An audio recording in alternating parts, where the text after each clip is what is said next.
Hi everyone, this is Aaron for Zollotech, and with today's announcement from Microsoft of multitasking and some new things coming to the developer version of Windows Phone 7 in May for an upcoming update later on, I thought I would cover my top 5 apps that I use on Windows Phone 7.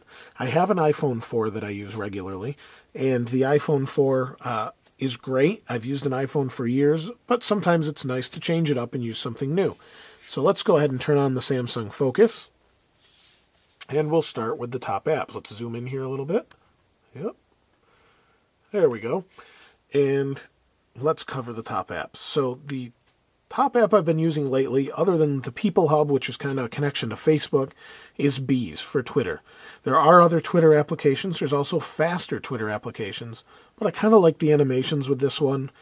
It's very fluid. You'll see here. And I can't wait until multitasking comes, so this just opens, because this takes a while. So there's the new ones.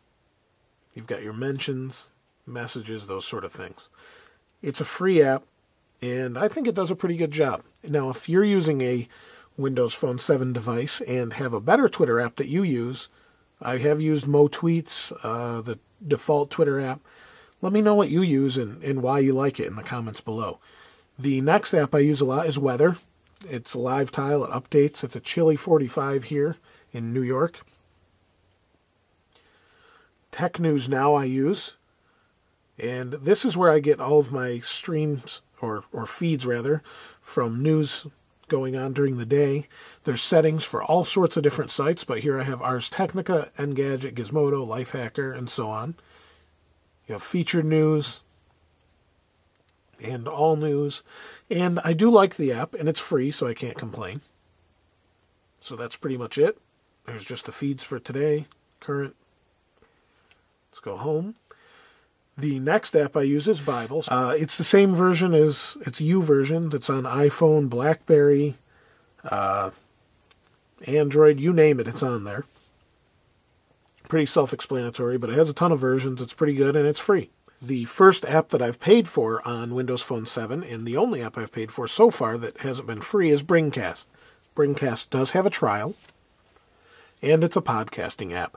I listen to podcasts a lot on my phones, so Google's Listen on Android, the iPod or iTunes Marketplace on Apple or iPhone, and Bringcast on this. You can use Zune Player to listen to them, but you have to sync. This one allows you to go ahead and grab those feeds and download them directly to the phone. Here I have MacBreak Weekly, This Week in Tech, Windows Weekly, and my own Zollotech video podcast, which has videos like this in it. You can download them by tapping and holding, and it will download, it will grab the feed, it's just warning you about data charges, and it will contact the server, pull the feed in, and that's about it.